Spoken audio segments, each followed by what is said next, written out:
বোঝা এবং কোরআন অনুযায়ী আমল করা। আল্লাহ তাআলা আমাদের তৌফিক দান করুন। আচ্ছা, আপনাদের কাছে একটা আমি কিছু চাই, দিতে পারবেন? বেশি কিছু না, দিতে পারবেন না কিছু চাইলে? তার একটা হলো আপনাদের কাছে আমার আরজি, অন্তত একবার হলেও সম্পূর্ণ কোরআন A to Z অনুবাদটা করবেন। পারবেন না? আপনি করে দেখেন, আপনার জীবন পরিবর্তন হয়ে যাবে। আপনি এত জ্ঞান পাবেন, এত নলেজ পাবেন, এত জ্ঞান আল্লাহ আপনাকে দান করবেন, আপনি বুঝতেই পারবেন না। সংক্ষিপ্ত একটা তাফসীর যদি সাথে নেন আরো ভালো।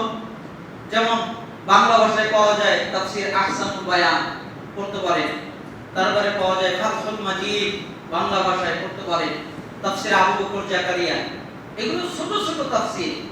আর তাফসীর আল মুয়াসসার, ছোট তাফসীর, এগুলো আপনারা পড়তে পারেন, যেগুলো বাংলায় পাওয়া যায়। ইবনে কাসির তো অনেক বড়, কিন্তু এগুলো ছোট ছোটগুলো যদি আপনারা অনুবাদ সহ একবার পড়ে নেন, তাহলে আল্লাহ সুবহানাহু ওয়া তাআলা আপনাদেরকে অনেক জ্ঞান দান করবেন। আল্লাহ তাআলা আমাদেরকে কোরআন পড়ে বোঝার তৌফিক এবং আমল করার তৌফিক দান করুন। এরপরে রাসূল সাল্লাল্লাহু আলাইহি ওয়াসাল্লাম বললেন, কুল্লুন নাস ইয়াকদু ফাগায়ুন নাফসাল ফামুতিকুহা ওয়া মুবিকুহা।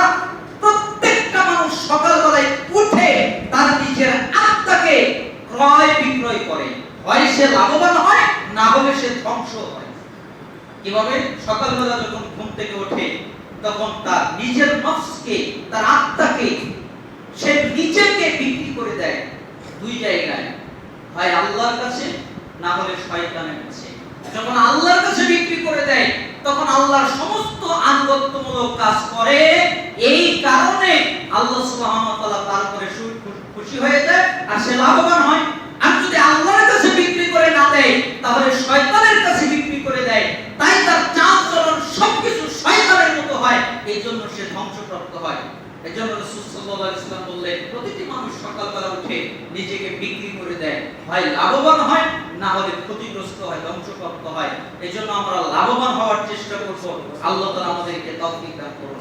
এই হাদিসটি মিশকাতুল মাসাবিহে 281 নম্বর হাদিসের মধ্যে এসেছে। আল্লাহ সুবহানাহু ওয়া তাআলা আমাদেরকে এই হাদিসের উপরে আমল করার তৌফিক দান করুন। আজকে নিয়ম ছিল, মানে 8টা হাদিস রেডি করেছিলাম যে আজকে খুতবায় 8টা হাদিস বলবো। তাতো আমাদের দুইটাই প্রায় শেষ হয়ে গেছে সময়, এজন্য বলতে চাচ্ছি না। আর আমরা পরবর্তী খুতবায় বাকি হাদিস থেকে আমরা আবার স্টার্ট করব। আল্লাহ সুবহানাহু ওয়া তাআলা আমাদেরকে তৌফিক দান করুন। আপনাদের জন্য একটা কথা, আচ্ছা শয়তান থেকে বাঁচা লাগবে না? শয়তান থেকে বাঁচার অনেক পথ আছে। যেমন কিছুদিন আগে আপনাদের বলেছিলাম যে ফজর এবং মাগরিব সালাতে সালাম ফিরিয়ে ঘোরার আগে লা ইলাহা ইল্লাল্লাহু ওয়াহদাহু লা শারীকা লাহু লাহুল মুলকু ওয়া লাহুল হামদু ওয়া ইউমিতু ওয়া হুয়া হাইয়্যুন লা ইয়ামুতু বিয়াদিহিল খায়রু ওয়া আলা কুল্লি শাইইন কাদির। এই দোয়া কোন শব্দে কম বেশি আছে।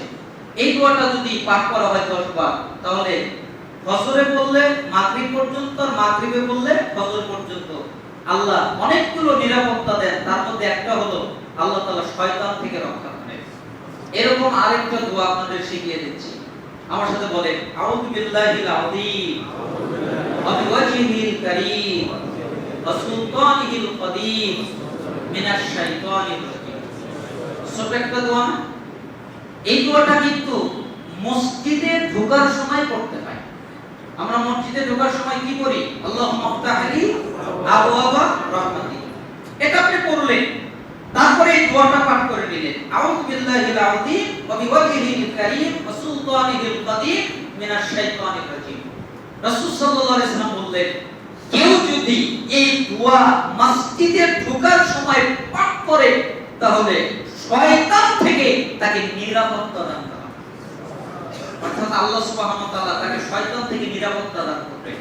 এজন্য আপনি আর আমি যদি শয়তান থেকে বাঁচতে চাই, শয়তান থেকে নিরাপত্তা পেতে চাই, তাহলে অবশ্যই আমাদেরকে মসজিদে ঢোকার সময় এই দোয়াটা পাঠ করা, আউযু বিল্লাহিল আযীম ওয়া বিওয়াজহিল কারীম ওয়া সুলতানিহিল কাদীম মিনাশ শাইতানির রাজীম। যে কোনো দোয়া বইয়ে মসজিদে ঢোকার সময় এই দোয়াটা আছে, আপনারা পড়ে মুখস্থ করে নেবেন এবং সবাই আমরা প্রত্যেক জুমায় কিছু না কিছু আমল শিখব, প্রত্যেকেই এই আমলটা করার চেষ্টা করবে। আল্লাহ সুবহানাহু ওয়া তাআলা আমাদেরকে তৌফিক দান করুন।